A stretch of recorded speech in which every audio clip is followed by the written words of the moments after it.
I'd like to welcome you to the video on change theory and how schools change.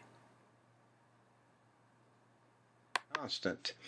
Well, we're going to look at in this short video the concept of change and sort of in a very brief way synthesize the different stages that individuals go through when bureaucracies do try to change. So let's take a look at it. Your task at the end of this chapter will be to describe in a position paragraph how does effective change actually occur. That is, maybe what's the best way we can bring about change in people, or what conditions or structures have to be in place for that change to secure itself. And we're going to look at a number of factors, a number of theoretical orientations about stages and best ways to move people to be different. Change has always been around in American society and in all societies. And in the field of education, it's always after 5 questions. That is, what should be taught in the American school? And boy, have we seen a major shift in what should be taught, moving from originally in the early times sort of a moral doctrine to, in the 50s, vocational ed, teaching students how to be welders, and then more for college prep in the mid-80s and 90s, and now looking at preparing kids for futures that we can't yet define. But what should we teach in our classrooms? In English, what literature should we teach? When I taught high school English back in the 70s, 80s, they were almost all white dead guys. Now we see a much more broad minority spectrum of writers.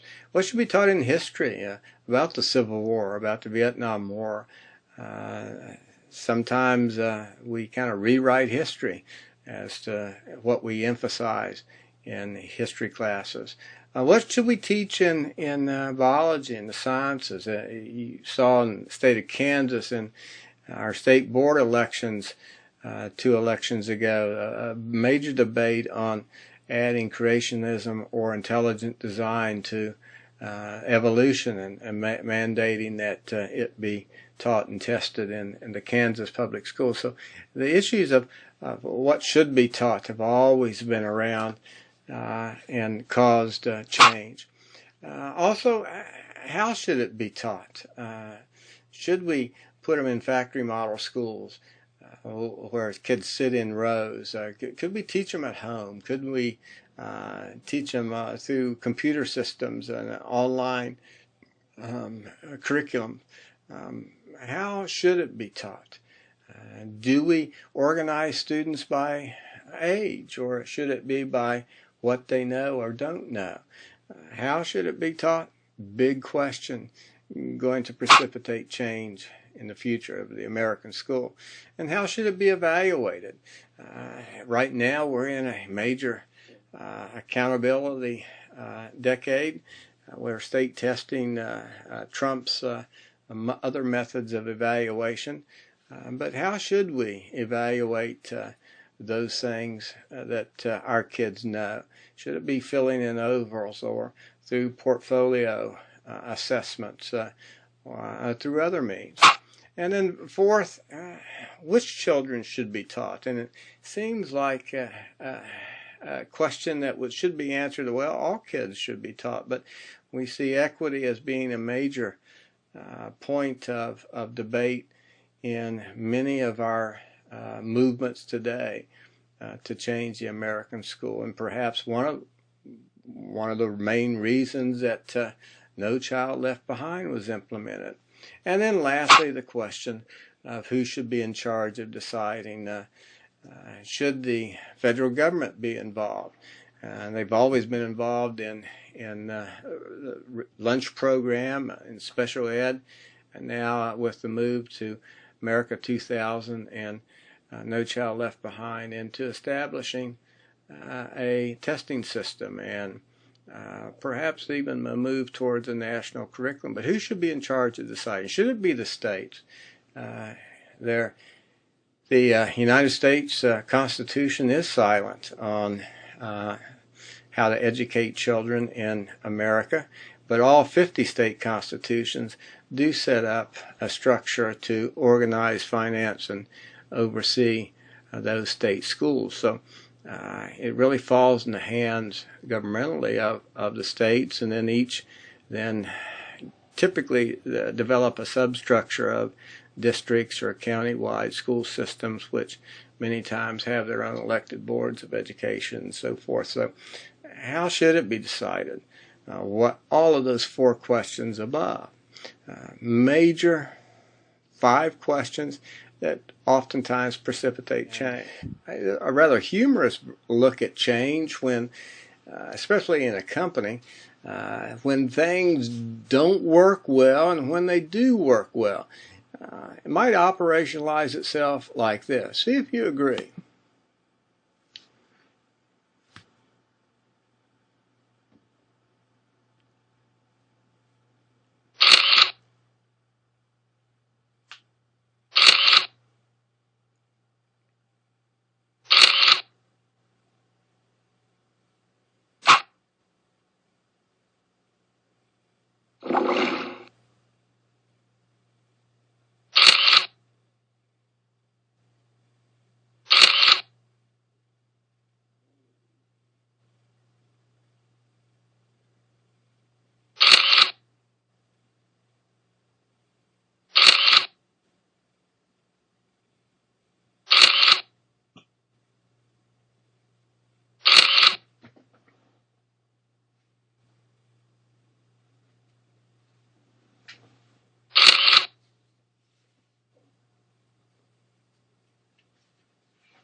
Interesting look at perhaps how sometimes when things go wrong and when things go right, you get in trouble.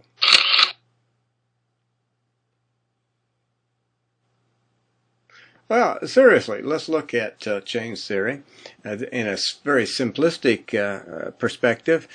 Typically, most bureaucracies will find staff will initially be in a denial stage where things are moving well, and really there's no need to change, just more work. And as change is initiated, there is a resistance to it, sometimes anger, hurt. We see fingers being pointed, a lot of complaining.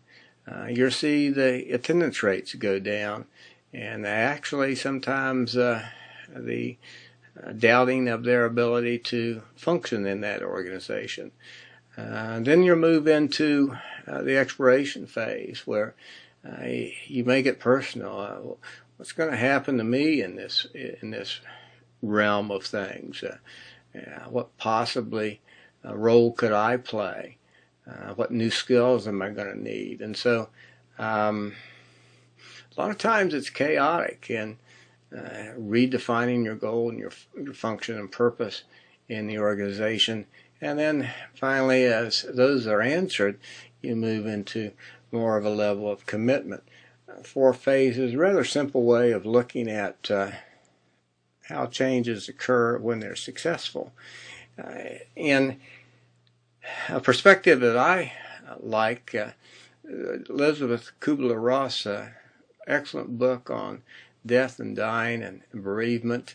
She said individuals go through stages in accepting death, and we might make this analogy to changing in a bureaucracy. And in essence, the first stage of denial and isolation, we don't really have a problem. A lot of administrators that understand change theory will spend a year or so in staff development and bringing in speakers like William Daggett that will highlight those things that aren't working and to move staff off the belief that all things are pretty good. And then as changes are brought about and implemented, you'll see some chaos, some anger with an individual perceiving that why is it happening to us? Why is it happening to me? I've always been doing a good job. And that anger can be rather destructive at times. And then there's a bargaining stage. Just tell me what I got to do. What's the least that I've got to do to make this go away? And then you look at sometimes depression, because typically in any true change, the results aren't seen typically right off the bat. And since they don't see much change happening, there's a tendency to give up. We spend a lot of time and resources and nothing's changing, and that's a depressive idea. And then as we move into acceptance one way or another, we decide if it's worked or not. And when it becomes institutionalized is when it becomes a form in a school. Well, in a more elaborate process, visually, you see some of the same stages that Elizabeth Kubler-Ross talk about here, with anxiety or with denial, and then with anxiety and in some cases happiness, because some people are dissatisfied a lot of times with the status quo. But then as that change begins, there is some fear, there's some threat, in fact guilt when the time demands become overwhelming, or maybe the tasks become overwhelming. But it's never as easy as you thought it was going to be. And so these create some fear, threat, and guilt. And then depression may set in for some because of the chaos of not knowing the role that needs to be fulfilled, and not everything is going as it should. And sometimes the road diverges here with hostility to make it work, or I'm going to give up. And then on the other road, the gradual acceptance and placing yourself in that bureaucracy that I have a role in this, and I think it's going to happen, and I think it may be a good thing. And that's when we start moving forward. So there are processes typically as we go through change. A lot of times in that process, things don't go right. And there you might see in an individual at the beginning some high enthusiasm, especially in a school situation where you bring in a dynamic speaker for staff development. Great idea. I want to try this learning style stuff. And they give you kind of a down and dirty system for getting that done. And then school starts and you're on your own.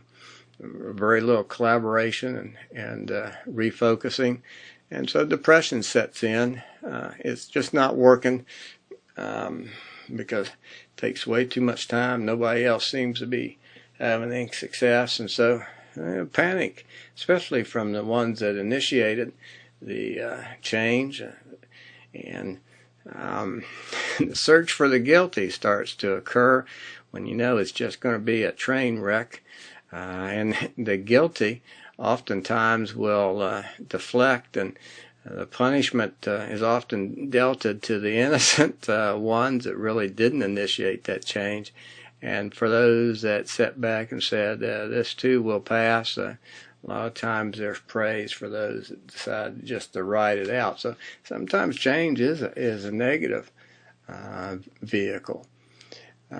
Typically, some theorists, we're looking at a bunch of theories. I'm not going to play this video. It takes a little bit of time, but some will say that there are two types of changes: a first order change and a second order. The first order is rational structural theorists, and the second order are your strategic structural theorists. And basically, for any bureaucratic change, it is a second order change. That is, there's a change in the culture of the school because the culture naturally, as well as the individual, will resist change. And so the second order change, there needs to be a reculturing for systematic change to be implemented. So if it's simply dealing with individuals and not looking at the entire structure, chances are very little is going to happen, because change is a struggle for power. It's a struggle for competence and challenging how you define competence. It is an assault on people's perception. So it is hard, especially if it's a first order change. When we look at the first order personal changes, typically a person will go through some self-concerns at the beginning where they just want to find out, what is this we're talking about? How's it defined? How's it's used in the classroom? And so it's informational. It's going to in-services. It's reading text. It's then relating it them to themselves and the kids they have and the topics they have to teach and how they teach, and can I use this? And so that self-concern, as Elizabeth Kubler-Ross, moving them off of denial. And a lot of times staff development, Marzano's work is oftentimes in this stage, the book is given to each staff member, and you have weekly book meetings to talk about how you might implement each of the 9 different orientations to move staff, and it's done through reading. When you look at the second tier of the 7 stages of concern, they have to deal with getting things done, the task concerns. How does this manage? How will we manage this in my classroom? How are my kids going to react to this? And who's going to help me when things don't go right? Do I have somebody down the hall that I can bounce ideas off of? And that collaboration is tremendously important, and it's a key for long-term implementation of change. And then the impact concern is the end stage where you refocus, staff analyzes, evaluates, and see how this thing can be done even better. So change is a process, and it takes an immense amount of time. And one of the last ways of looking at change is how it's implemented. If you look at the beginning, if you have very little of your staff using this research-based type of strategy or technique, you move them into the orientation where they acquire information, a lot of times role modeling, going to other teachers' classrooms to see how it's done or watching movies on it, and then giving time to staff to prepare those materials and practice and polish some skills to be able to go in the classroom and do that, and then giving them a process to implement it, and not all at once, but you do this first, second, and third, and then building it into your routine of classroom activities and stabilize to see what works, take out the bad and add the good, and that's refinement. And check to see if after 3 or 4, 5 attempts to refine it and integrate it into what you do on a common day. Here, colleagues are great in providing you another set of eyes to see what works and what doesn't. I'm a big proponent of videotaping, because until you see yourself as you really are, probably the best way to bring about change. And then the last stage is renewal, where you reevaluate.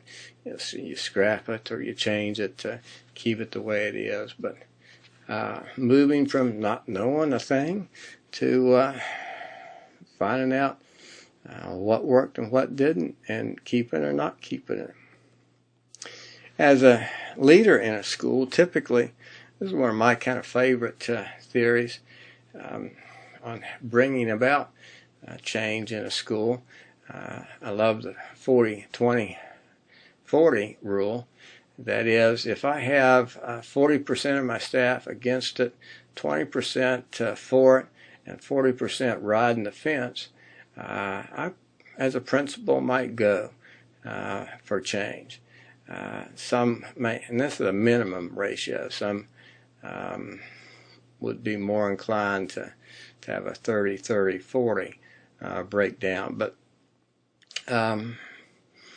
you bring that staff that possibly could change that 40% over a period of time into your 20 that will tolerate the change, and you've got a pretty good batting average if you got 60% of your staff, and hopefully move those others into the fold. And in schools, as we look at that are radically changing, they hire the staff that fit into that philosophy. And if you've got a 10% that really, after several years, can't fit into that philosophical change orientation, and then they're usually moved on to another school. And in radically changing charter schools, they get to hire their own staff, and so that's a kind of a prerequisite to believe in that vision as you move to that school. So one idea about change. And the last one that we'll look at, much more elaborate when it comes to learning communities, but I think holds a lot of great perspectives on where your school might be and how you might move them through some stages in community development. But the schools as a community concept is big now in the element of change. In the first stage that we find a vast majority of schools that haven't changed yet, in a pseudo-community phase where everybody's polite to one another. They're pretty well faking it. There's very little conflict. It seems like it's a perfect world that staff gets along tremendously well. There seems to be no real cliques. Many will tell a lot of white lies. You see very little individual differences. Yeah, we love it here. But yet, people speak only in generalities, and they avoid conflict. They avoid specifics of current situations, and seems like a great place, but yet it's not operational.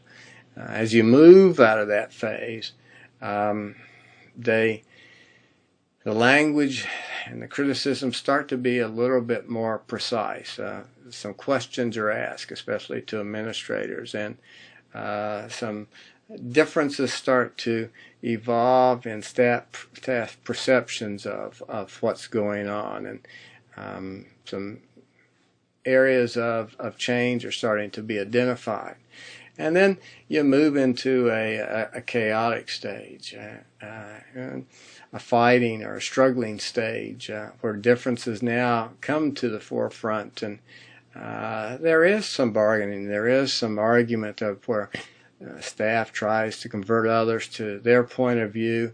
You'll see some very new leaders emerge on the different points of view. There will be some maintenance-oriented individuals that play the role of trying to bring people together to heal and not to take any of this personally.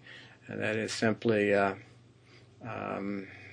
belief orientation, but they are often argue and many times try to out-argue the other one. Here you have a lot of blaming. You have some ways of interaction that aren't positive. But truly, if you don't have this chaos, your staff is going to remain in that pseudo stage and have little chance of moving ahead.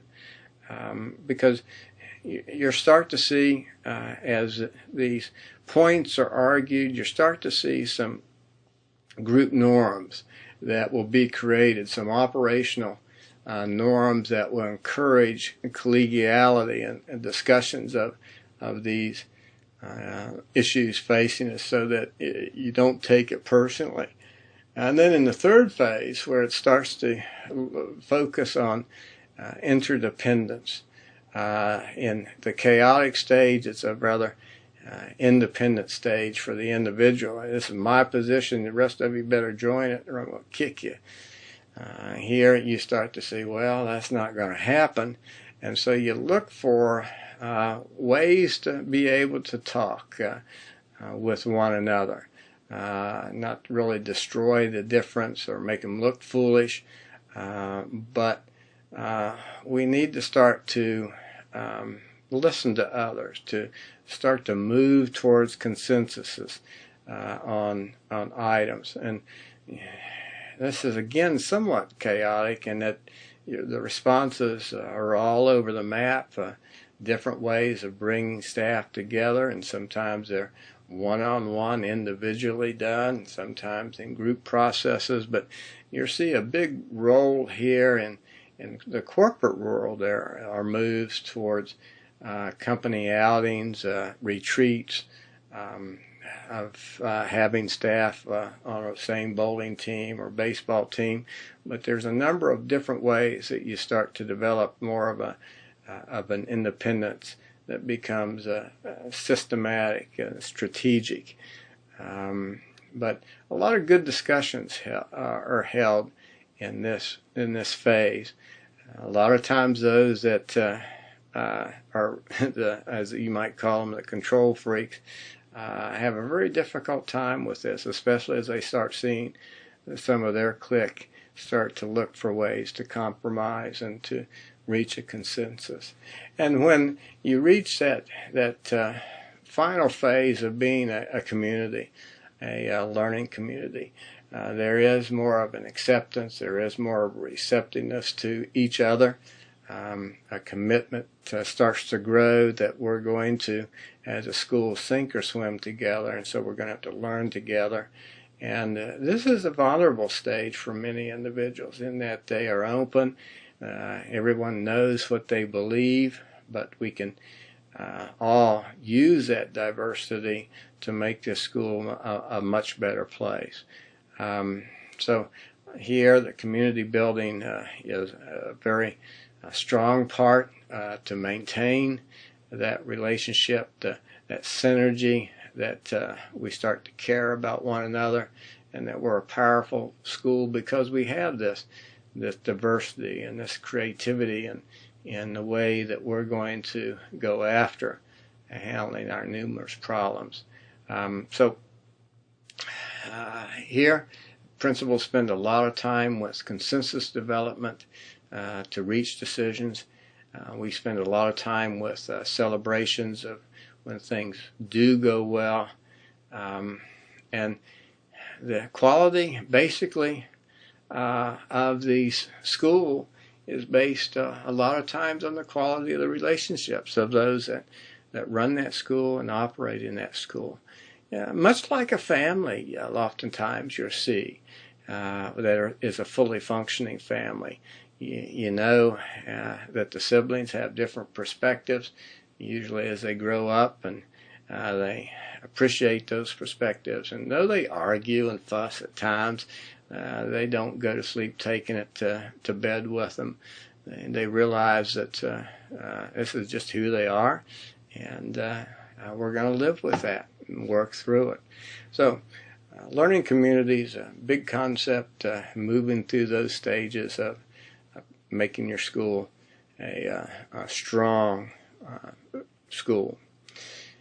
Well, as change occurs in whatever process you find yourself going through, sometimes what comes out of that change is not what you expect.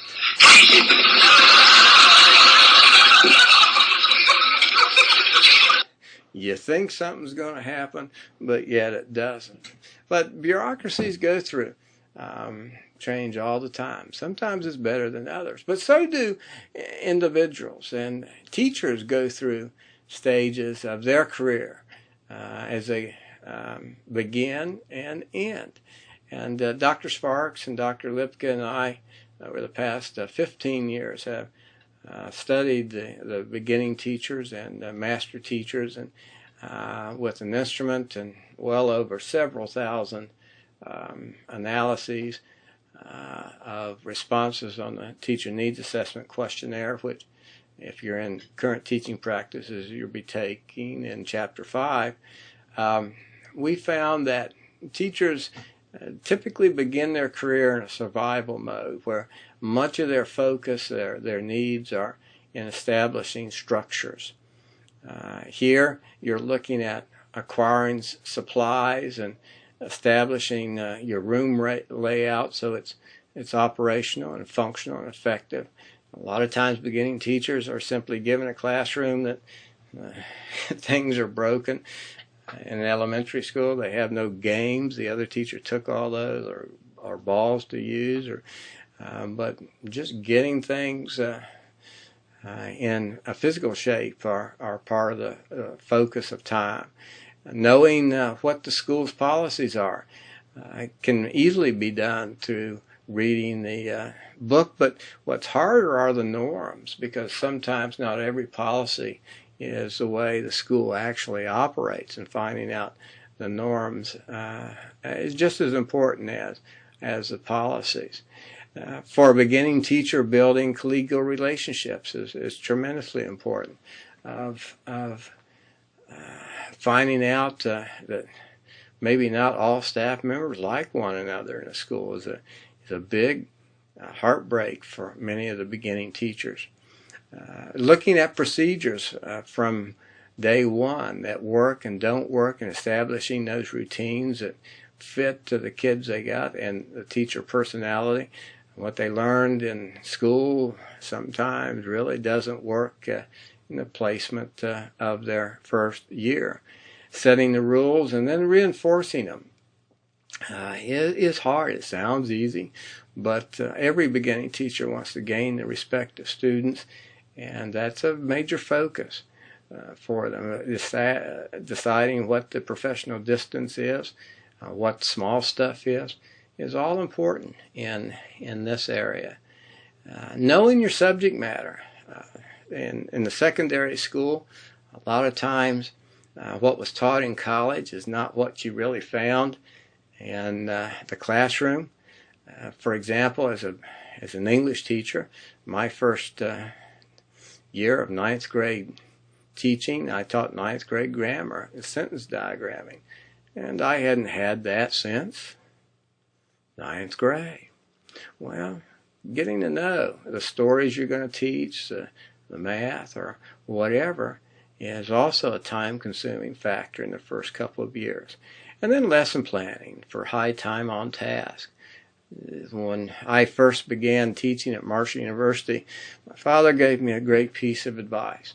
He said, "Son, go in on your first day." And it was philosophy of education. He said, "Go in the first day with 3 nights of material." And so I did. And he said, when I returned, "You had the neophyte disease, didn't you?" Because what happened, I taught everything I knew on that first night. I didn't have the pacing. I wanted to work from bell to bell. And it takes time. The lesson planning will spend, for the first 3 to 4 years, a high amount of time for a beginning teacher. And then coping with what other people say about them and their fear of failure. They spent 4 years or more of their life learning how to teach, and now, can this work? It's oftentimes has to be overcome. And finally, the last major concern is getting to know the parents and opening lines of communication with those parents and community members, because the community are going to test the first, second, third year teacher because they don't know them and they want to find out who they are and what they're made of. So survival is an important part. Well, looking at mastery, that's the second stage. And here you start to, as a teacher, start to look at and become concerned with developing the science of teaching, using various models of teaching correctly. It's a Hunter model, working in my classroom, or cooperative learning, or the Kagan strategies. It becomes a major interest now to see how you can modify and put those things in your tool bag. And that tool bag becomes a focus. What sponge activities, what gaming, what technology could I use, and innovative techniques to keep kids interesting. Questioning becomes a central focus. Am I leaving kids out? Is there equal distribution of questions? Am I asking upper level and lower level questions evenly distributed among our kids, so we send very positive messages that we all can answer those upper level questions. Reviewing enough so that you have enough practice, because practice doesn't make perfect, practice makes permanent. So you want the review to be positive and do it enough times that it moves from short-term to long-term memory. Keeping up with the grading, especially in an English classroom in the secondary level, oftentimes hard to do, especially if you're trying to balance a personal life. And then furnishing justification to parents and to the kids about why they got certain grades. And giving clear directions so that kids follow exactly what you do. Being able to tell stories. Your story repertoire will begin to develop, and the transitions between your teaching points, so you move smoothly throughout the day and throughout the class period. You start to become concerned much more about how your class is learning, the different learning styles you have in there, so you can teach to multiple styles. You become concerned and find that if you're a secondary teacher, that all 7 or 6 of your classes are different, and it is hard to stay, and you can't really stay on the same page every day with every class, because you find out learning's a matter of time, and some will go faster than others a lot of times. Sponge activities are starting to be collected because you want to keep kids that finish early busy, or you want to work them from bell to bell. And then big with the home life, you want to manage those time pressures that constantly occur.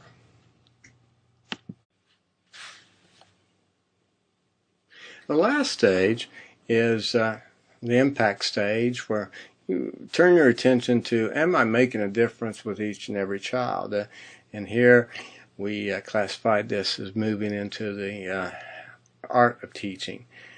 Here you pretty well know the science of teaching, so now you want to become concerned about how you're different, how you're novel and vivid and varied in your teaching strategies, how you can reach every kid. And the challenge and the focus becomes not on the bright kids, but the ones that don't want to be sitting in front of you, that you want to make a difference in their life too. You look for equity in the way you handle each kid and how you look at them, and monitoring and questioning, so that feedback is equitable and motivational. that concept of high expectations is taken seriously for every kid. And you want to motivate those kids that haven't succeeded before, and you take it as a challenge that you're going to get that done. You always stay in focus for the academic achievement of that child, but now so you add the emotional and the social needs of those students. You start to become concerned and start to modify and adapt so that those needs are met also for those kids. The development of consistency in being humorous and being enthusiastic every time you're in front of your class, really what true fairness is. And fairness kind of gets a different definition here, in the sense that to treat every kid the same, you have to treat them sometimes a little differently. And that may not be easy to understand, but until you get the repertoire of teaching strategies, motivational strategies, it's hard to do. And then lastly, you start to look at yourself as being a role model, one that does have empathy, not just for the kids you like, but for those kids that really are fighting you, that you have a warmth about you, and that there is respect that you have for every child. And sometimes that's hard for teachers to overcome. But we see teachers going through 3 stages, and we can track those based on your perception and need. And teachers change, just as bureaucracies change. Well, how do school activities that we're going to ask that you do in this chapter is to spend $3. It's called Spend a Buck, consensus building activity. It could also be used by staff to reach consensus on issues. But we're going to ask that you spend $3 with a minimum of 50 cents on each one of these different statements. But they're various 1 or 2 sentence short summaries of different orientations that writers have had and theorists have had towards implementing change. And I'd like for you to see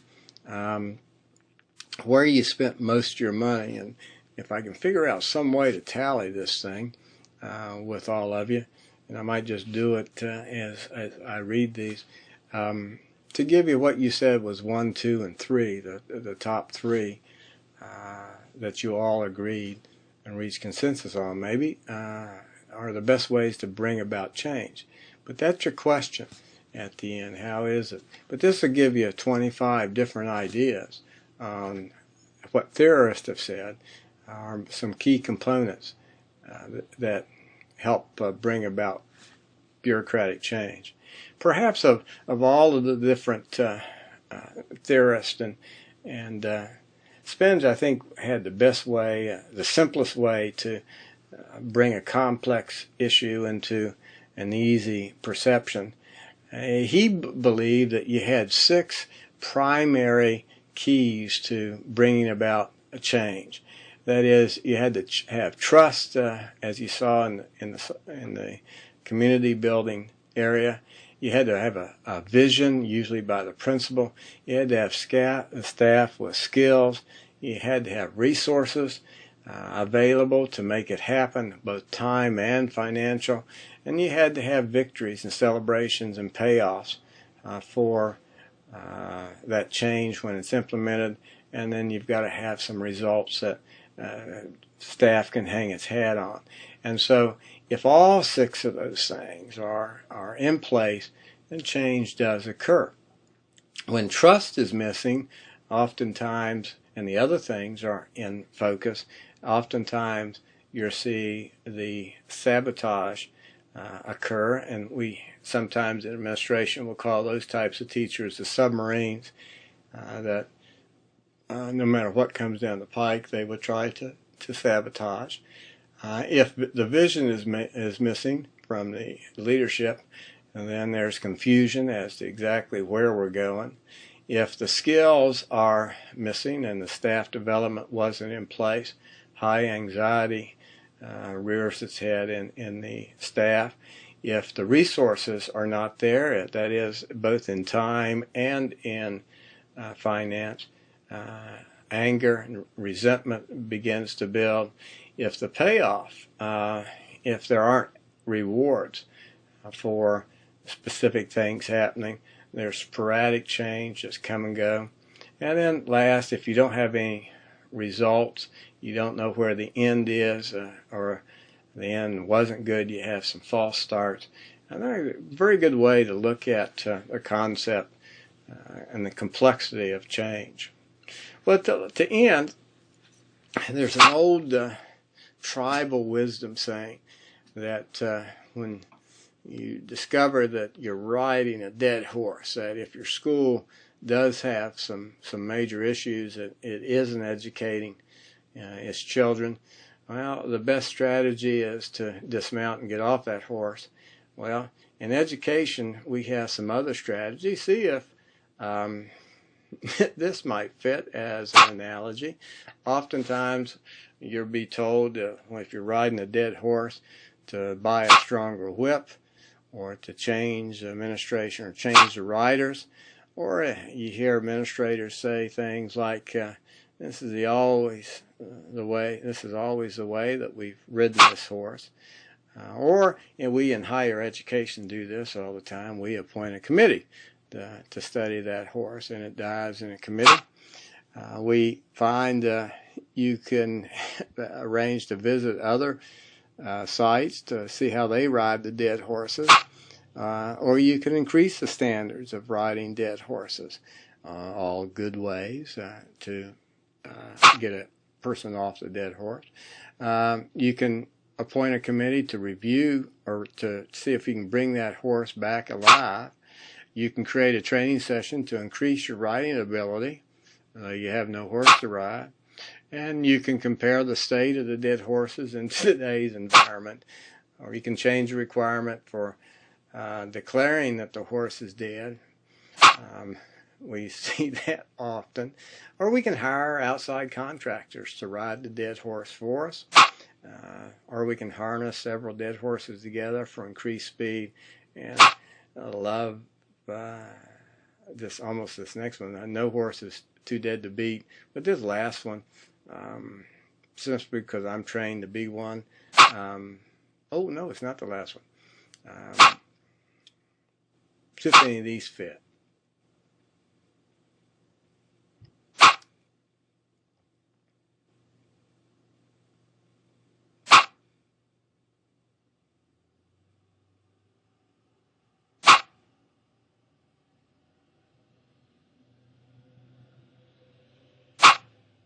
And I love that number 20. That's what I was trained to be. You promote the dead horse to a superintendent. So, Well, after all of this, how do you think change occurs in your public schools? Give us some thought.